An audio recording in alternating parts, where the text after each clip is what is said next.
morning and a very warm welcome. You're watching Janata Television and this is the English Bulletin with me, Sushan Dhakal. The top stories first. Daily coronavirus infection jumps above 1,000 cases again. High recovery leads to decline in overall cases. NCP leaders defer Secretariat meeting by 10 days, PM Oli to present a report during the next meeting.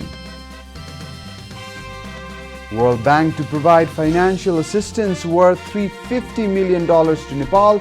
The projects will help strengthen urban governance and financial sector. Europe has half of world's 4 million new virus cases. Infection in Europe declined due to strict government measures. And England's young brigade stuns Iceland. Lukaku shines in Belgium's win over Denmark.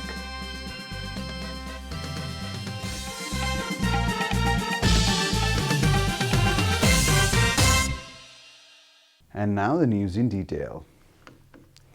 The daily coronavirus cases across Nepal have jumped to 1,442 from 502 reported a day earlier. The government confirmed the new cases yesterday after the latest round of tests. According to the Ministry of Health and Population, the total caseload of coronavirus in the country has climbed to 212,917, while the number of active cases has dropped to 28,878 from the overnight tally of 30,986. Despite rise in infection, the number of active cases is declining thanks to the large number of people recovering from the disease. Meanwhile, the death toll from coronavirus has climbed to 1,259 across the country, with a confirmation of 12 more fatalities yesterday. So far, 182,780 patients infected by coronavirus have recovered from the disease in Nepal. Nepal is currently among the top 36 countries that have been most affected by the pandemic.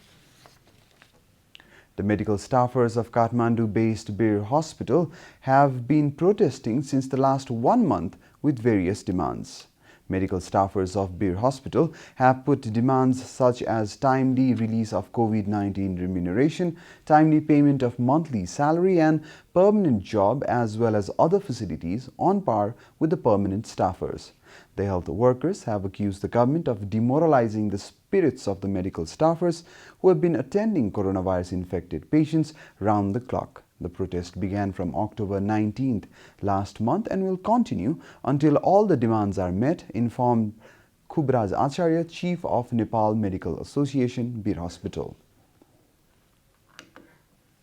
स्वास्थ्य कर्मीहरुको मनोबललाई अझ गिराउने किसिमले हालसम्म covid भत्ता नदिने अझ वीर अस्पतालको हकमा भन्ने हो भने यसअघि पाइरहेका सेवा सुविधाहरु पनि कटौती गर्ने नदिने रोक्ने दशैंको मुखमा कर्मचारीहरुलाई तलबसम्म नदिने यस्तो कार्य गरेको कारणले गर्दा हामीले पटक पटक ध्यान आकर्षण गराएका थियौं। एक जना बिरामीलाई पनि बाधा नपुग्ने गरी सबै बिरामीले पाइरहेको सेवालाई निरन्तरता दिँदै आन्दोलनलाई पनि सुचारू गर्ने कार्यक्रम हामीले आजसम्म राखेका थियौं। Protesting health workers have alleged the office bearers at Bir Hospital of not providing the service and facilities determined by the government.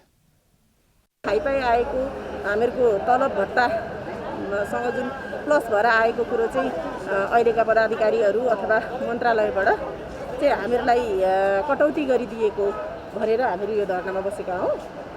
अहिलेका पदाधिकारीहरूले यो जुन स्टाफहरुलाई नदिएको तलब भत्ता उहाँहरुले खाइसक्नु भएको छ। अहिलेसम्म हामीहरूले अलि शान्त तरिकाले गर्यौं। अब चाहिँ यो धरनालाई अलि कडा रूपमा हामी प्रस्तुत गर्दै छौं। The doctors have warned the further protest programs will be announced if their demands are not immediately met. President Bidya Devi Bhandari has issued the third amendment to the Medicine Ordinance. The ordinance was issued by President Bhandari on Wednesday, informed Kesab Prasad Gimire, Deputy Spokesperson at the President's office. It is believed that with the issuance of this ordinance, it will be easier to import the COVID-19 vaccine. The President issued the ordinance upon the recommendation of the Council of Ministers in accordance with Article 114, Clause 1 of the Constitution of Nepal. Health Minister Bhanubhakta Dhakal had informed a few days ago that an ordinance was being brought to prevent legal problems during the potential import of COVID-19 vaccine when it becomes available. Generally, new laws are brought through ordinances when the parliamentary sessions are not taking place. The internal dispute within the ruling Nepal Communist Party has subsided for the time being. The party is on the verge of splitting into two factions due to the clash of egos of the chairman duo. A meeting called for yesterday afternoon to resolve the internal rift has decided to sit for talks after 10 days. Prime Minister KP Sharma Oli, who is also the chairman of NCP, will be presenting a report during the next Secretariat meeting scheduled for November 28th. In his report, PM Oli will address the demands made by another chairman of the party, Pushpa Kamal Dahal. The upcoming meeting has become a hot topic in the contemporary politics of Nepal, considering the chances that it might either resolve the internal dispute or cause further rift. The party leaders had held a secretariat meeting at the Prime Minister's official residence in Balwatar yesterday to resolve the long-standing issue of power struggle between the two chairmen. As soon as the meeting started, Oli said he would present a political report during the next meeting and demanded 10 days to prepare the report. The leaders agreed to defer the meeting by 10 days. During the last meeting, Oli had presented a 19-page report stressing on majority rule. Yesterday's meeting also decided to call the party's standing committee meeting on December 3rd and central committee meeting on December 10th. Main opposition party Nepali Congress has alleged ruling Nepal Communist Party of disturbing the democratic practice in the country. The internal rift within the ruling party has created a sense of doubt and despair about the democratic practice among the people, NC said. The then Communist Party of Nepal, CPN-UML, and the CPN Maoists that formed an election alliance in 2017 almost secured a two-third majority in the federal parliament. However, the conflict of power and superiority has badly shaken the communist solidarity within 2 years of party unity. Nepali Congress has opined that NCP failed to act as per the country's need, respecting the two-third majority. The struggle of power within the party has led to ignorance of all other citizens' demand, NC affirmed. The ruling party has in fact failed to manage a crisis as big as a global pandemic and its toll on the country's economy and public health, main opposition has said. The Joint General Secretary of Nepali Congress, Dr. Prakash Saran Mahad, alleged the ruling party pushing the country in darker ages owing to its internal clashes. NCP has been playing with citizens' emotion and discarding democratic practices, Dr. Mahad said. And now the news from the economic front.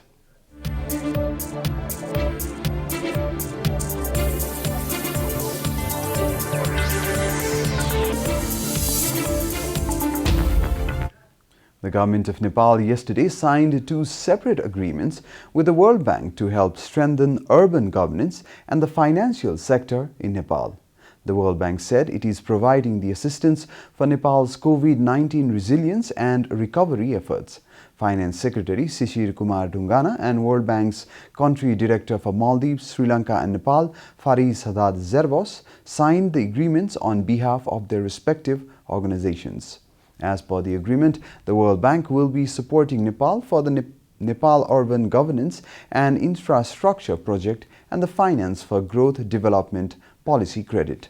According to the World Bank, the Nepal Urban Governance and Infrastructure Project, worth $150 million, will support municipalities located in 2 strategic urban clusters. One of them is the Eastern Tarai region, which includes Province 1 and 2, and the other is Western region, including Gandaki Province and Lumbini Province.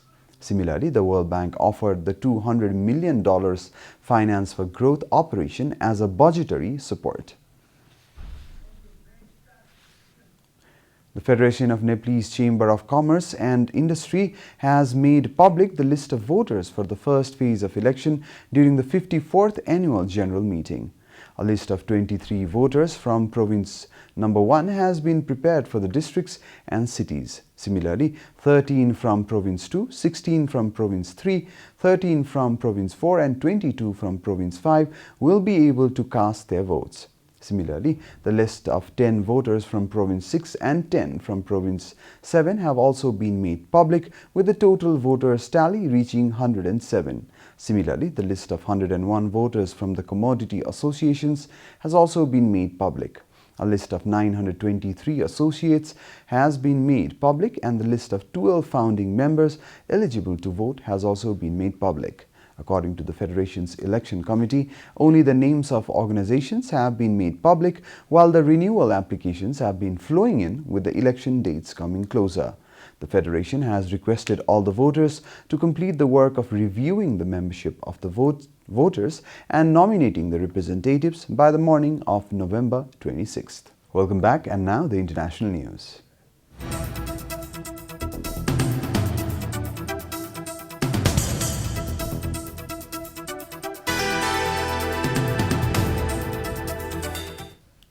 Europe made up almost half of the world's 4 million new coronavirus cases last week, but recorded a nearly 10% fall in infections compared to the week before.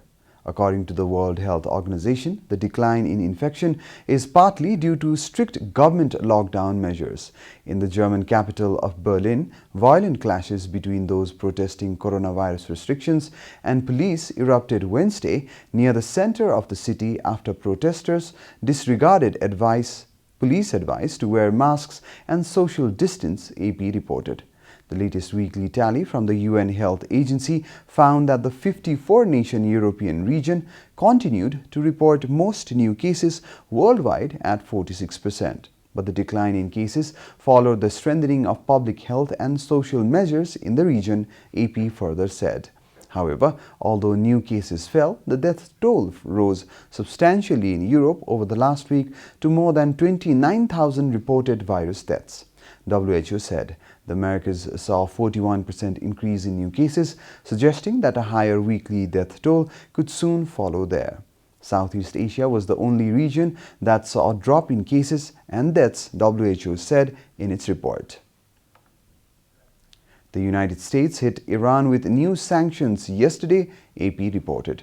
According to the news agency, the U.S. Treasury and State Departments announced they had targeted a leading Iranian charity and numerous of its affiliates for human rights violations.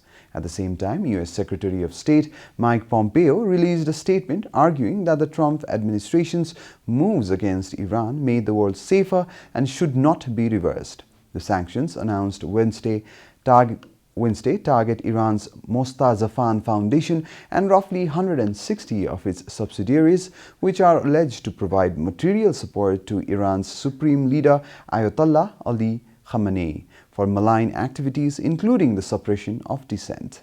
Many of the sanctions supplement previously announced penalties by simply adding another layer to them. But they come as the administration seeks to ramp up pressure on Iran before President-elect Joe Biden takes office. Biden has said he wants to return to the rapprochement with Iran that started in the Obama administration but was ended by outgoing President Donald Trump. You're watching Janata Bulletin, and now the latest from the world of sports.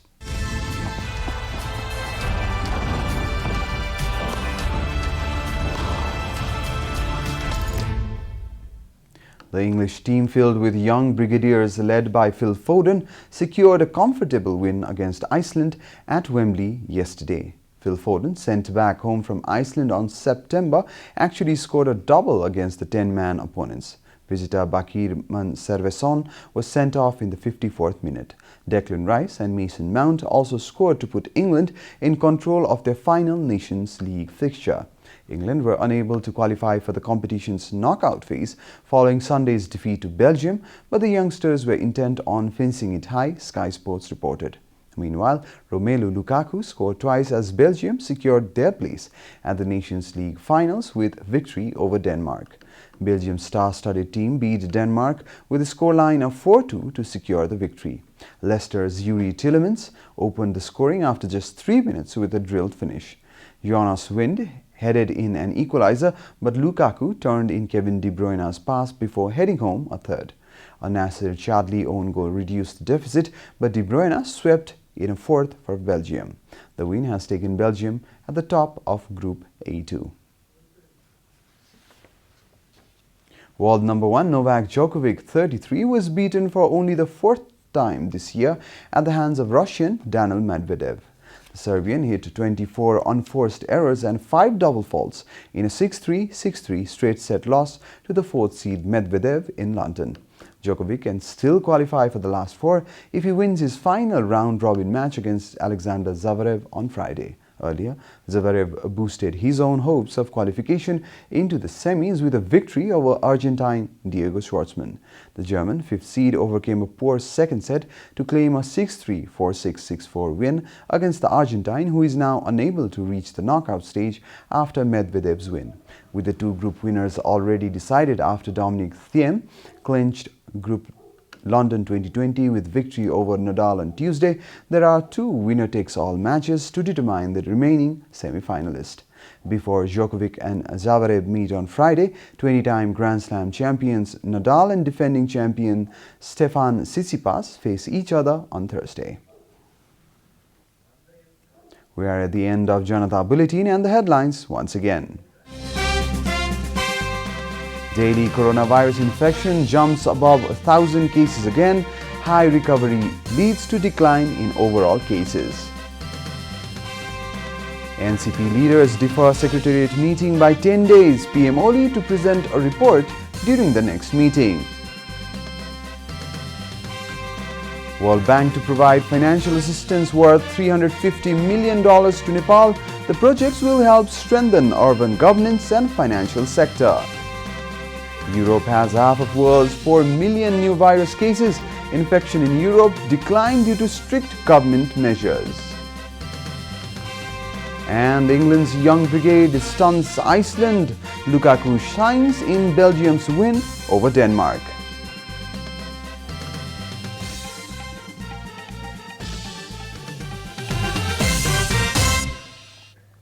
And that's all from the English News Desk for today. You can follow Janata Television and our programs on various social media platforms, including on our website, janatasamachar.com. Keep watching Janata Television. Namaste.